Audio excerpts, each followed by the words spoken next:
It's in mayo, beer, boba tea, dates, eggs, and even on Pop-Tarts. Yeah, that's dope. Tajín is a dried chili powder seasoning that's won over consumers not just in Mexico, its birthplace, but the United States too. Tajín! This is a good ingredient. The company has gone from a small enterprise generating $10,000 in sales a year to becoming a $1.5 billion empire with 60% of its business coming from the US. We're just gonna sprinkle some Tajín. This is my new favorite snack. Look, how yummy. What are you eating? Tajín. What grocery store hack helped the little-known spice win over consumers? And how did First Lady Michelle Obama help it conquer North America? Creo que está fuera de lo que habíamos pensado. And what does Tajín's success say about the changing palate of the United States? Oh, call my drug dealer boyfriend on tango. Use the Tajín when I'm eating a mango, yeah. This story is about the hyphen between Mexico and the United States.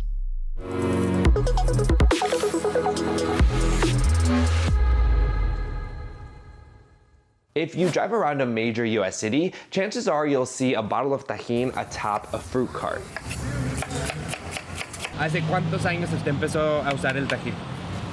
Aproximadamente hace como unos 13 años, porque simple y sencillamente en el mercado lo empezaron a distribuir y fue donde yo lo empecé a utilizar y sobre todo mucha gente de México que venía aquí a pasear lo pedía. Aquí viene toda gente de parte del mundo, aquí vienen asiáticos, vienen jamaiquinos, puertorriqueños. I spent a few hours with these two street vendors seeing which of their customers asked for Tajín on their fruit. About half of them did. When I was pregnant with my daughter, she's 12 now, I always wanted fruit because I was always thirsty, but then I also wanted the spicy. So a girlfriend of mine told me, she's like, you gotta try this Tajín stuff, and she brought me some, and then that was it. Tajín is a mix of chili pepper, sea salt, citric acid, dehydrated lime juice, and silicon dioxide. It's not peppery spicy, it's just like good spicy. I don't know how to explain it. People have run into the spice through fruit carts or another probably more popular way. I feel like the margarita came like a very long time ago. The Tajín-rimmed margarita, popular in bars across the country. So Tajín is pretty popular at this point. Chances are you've heard about it or seen it somewhere. She don't hold it down, then she spicy like Tajín. Yeah, spicy like Tajín. But it wasn't always that way, and I wanted to see what changed. I've been trying to do this story for a year. I first reached out to Tajín last year, then again in December, and again in January, no response. I reached out one last time in February when I finally got a response. The company declined to comment for this story. But I still thought it was a story worth telling, so I decided to watch every single interview, Facebook post, LinkedIn post that I could find about the company to piece together the story of Tajín's success. The story of the dried chili powder starts well before Tajín was founded in 1985, with Horacio Fernández Castillo and his grandmother. It was in Zapopan, Guadalajara, Jalisco, in Mexico, that Horacio's grandmother, Mama Necha, would always make a dried chili powder sauce that used 7 different chilies. Actually, that's just the story on the website. Bueno, lo que pasa es que había que hacer algún origen un poco más romántico de la historia. The actual story is a lot less romantic, but I would argue a lot more interesting. Horacio Fernández Castillo's dad was a serial entrepreneur. One of his companies was a grain company that supplied food to Conasupo, a Mexican state enterprise that controlled production, processing, and distribution of food staples. Fuimos disminuyendo la maquila a gobierno y fuimos haciendo una marca que se llamaba Hoy. Y bueno, en arroz, por ejemplo, fuimos líderes. In 1980, Horacio went to a trade show in Chicago, where they talked about macro trends they were seeing in the food industry. The Asian food wave was just taking over the US. French and Italian food had already permeated American culture. And so Horacio made an educated guess. Pero le tocaba el turno entonces, en ese entonces, a la mexicana. Entonces dijimos, vamos a hacer un producto natural mexicano. Y se nos ocurrió hacer unas salsas naturales. Y eso es así es como nace Tajín, con un nombre muy mexicano de Veracruz, que es uno de los orígenes de la civilización aquí en Mesoamérica, ¿no? In 1985, Industrias Tajín was born. That company sold more than 120 things, including rice, beans, seeds, dried chili pepper, as well as a dried chili powder called Tajín that was inspired by one of Horacio's favorite foods. A mí me gustaba comer elotes con chile en polvo, limón y sal y grano. But Horacio is the first to tell you the product itself was not new. Nosotros no inventamos nada. Cuando ya los españoles llegan aquí a Mesoamérica, en los tianguis se consumía el elote asado con sal de grano. El limón no, porque el limón lo traen ellos. Entonces era ya una costumbre. O sea, no, nosotros lo que hicimos fue ponerle un bote con una marca. The company was doing well in Mexico until 1994 when los mexicanos sufrimos el trauma de una catástrofe económica inesperada y repentina. a financial crisis rocked Mexico. Unemployment almost doubled and Mexico's economy contracted by almost 6%, sending companies in shambles. Quebramos por tercera vez en el 94, como muchas empresas en esa crisis. Y eso dio origen a que pues recogiéramos las canicas que teníamos. After the crisis, Horacio took the helm of a few of his dad's businesses, including the salsa and candy business. But Horacio decided to make a bold move. He wanted to double down on the salsa side of the business, even though it only generated about 20% of the company's revenue. Nosotros queríamos apostarle a la marca. Entonces, la propuesta que hicimos es desinvirtamos en los golosinas, pero era el 80% de la venta. Y yo les decía que en 3 años podíamos llegar a tener la misma venta, pero con la salsa. And this is where we get to my favorite part of the story, how Tajín managed to win over not just the Mexican market, but the US market as well. And it boils down to these 3 key decisions Tajín made. Before I tell you that though, I want to tell you something. My name is Fernando Hurtado, and I'm a journalist with more than 8 years of experience. I recently left my job at NBC and Telemundo to launch this channel right here, In The Hyphen, to tell deeply researched, visually rich stories about US Latinos. And I need your help. Please subscribe and turn on the little notification bell so you don't miss the next video. It really does help me, and the best part is that it's free for you to do. And I'm excited to announce that I now have a Patreon. If you want to help fund my journalism, you can become a Patreon member. I've included the link here and in the description of this video. You get early access to videos, shoutouts in the description, the ability to contribute to the stories, and I also do a monthly podcast where I peel back the curtain on the business side of In The Hyphen, where I share some very real numbers, including audience data and yes, money too. Thank you for listening. Okay, now back to the video. The brand's Mexican boom came when it changed something it had never really given much thought to, where it was placed in grocery stores. See, at the beginning of Tajín's story, grocery stores would place the powder in the spices section. But there was one big problem. Consumers didn't really think of Tajín as a spice. They were used to putting it on things like corn or fruit, so if anything, they thought of it more as a salsa. No nos dejaban entrar en aquel de salsas, porque llegábamos con el comprador y nos decía, es que tú eres una especie. That's Horacio's brother and business partner, Aldo. Oh, pero es que mira que soy una salsa en polvo. Digo, es como la leche en polvo, o sea, no me digas que la tienes en los anaqueles de especies. Eventually, grocers obliged and let them be in the salsa section. That increased sales 5-fold. But it was when the company asked grocers to move the product to another area of the grocery store that sales exploded. Consumers were so used to eating Tajín with fruits like watermelon, oranges, and apples that Tajín executives thought it really ought to be in the fruit section. Por cada caja de salsas que vendíamos en salsas, vendíamos 7 en frutas y verduras. Entonces, nos fuimos yendo hacia allá, hacia frutas y verduras, que era nuestro, pues el match perfecto, ¿no? Which in turn also helped the grocers sell more fruit. O sea, tú ponías un exhibidor de Tajín al lado de las naranjas y se vendía 40% más las naranjas, o las papayas, o lo que sea. El delicioso sabor de Tajín hace que tu fruta se antoje. ¿Se te antoja? Disfruta Tajín.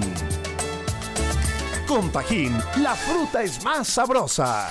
The second key decision Tajín made was expanding to the United States.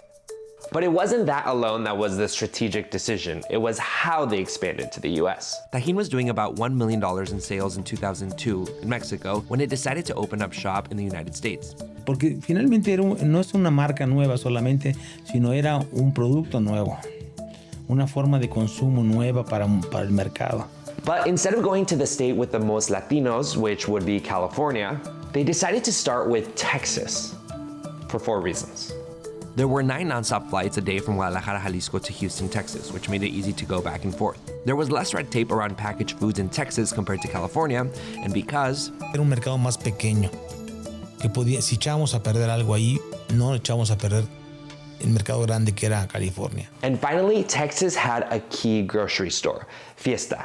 Fiesta is a chain of Latino American supermarkets in the state. Esta cadena es una cadena muy especial. Llegabas afuera y tenía música ranchera, afuera con bocinas, y había afuera elotes y había, o sea, pero lo más interesante es que ellos entendieron a la mujer migrante, que era la que hacía el súper. Ay, así es como me gustan, recién hechecitas. Muy bien.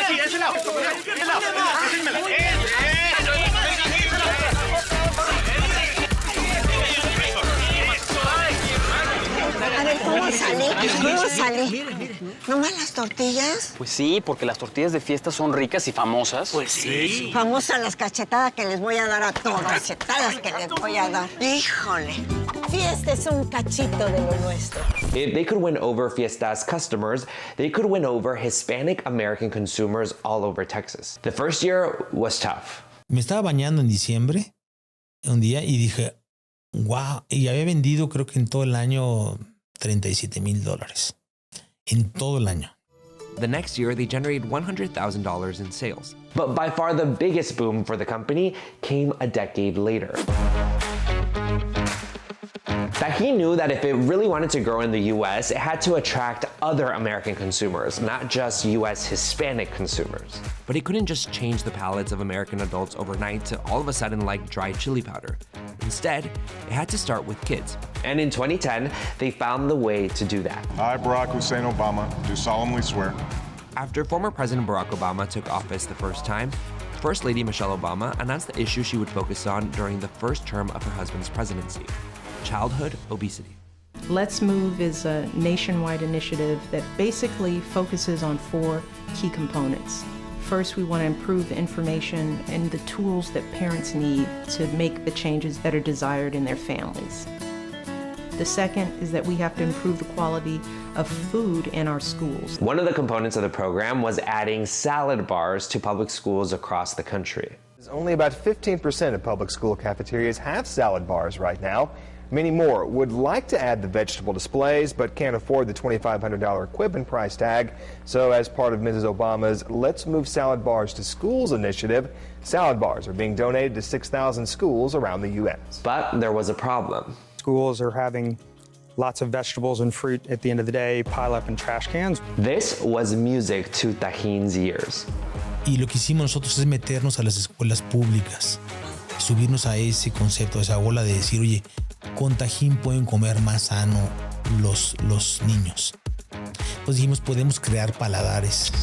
Place Tajín sachets in our fruit and our vegetable side items. We also take and offer Tajín in our salad bar areas and snack bars. Y así empezamos, y es un programa que tiene, no sé, 15 años.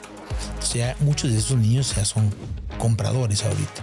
Today, Tajín says it ships about 4 million of these little sachets a week to schools across the country. It's a strategy they've extended to college students. From what I could find, since at least 2023, Tajín has been holding what it calls Tajín takeovers on college campuses around the US. They're free events where students can try a medley of Tajín-infused dishes like Tajín elote fries and spicy churros. Hacemos muchísimas degustaciones.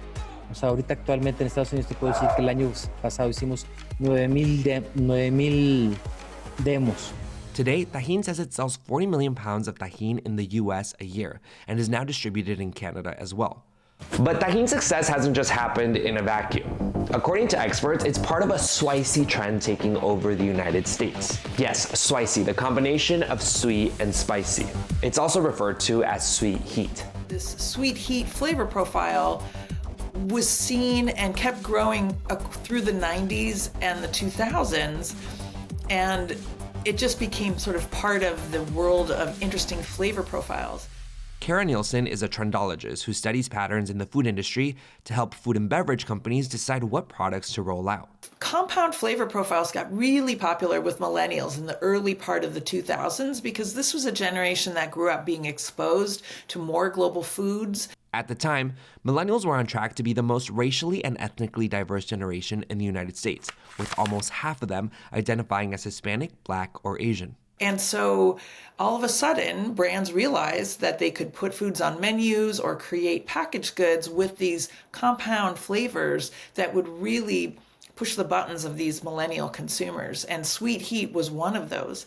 That's why it doesn't surprise Nielsen at all to see things like Tajín mayonnaise or Sonic strawberry mangonada slush with Tajín.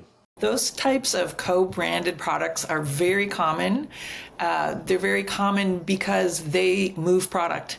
And it's a really great way to engage two different sets of consumers. The consumers of the sort of original product, whatever it is, a popsicle, a mayonnaise, but it also brings in new people, new shoppers, new users who are fans of the brand that is, co-branding and partnering with the original brand. The co-branding trend goes beyond packaged foods.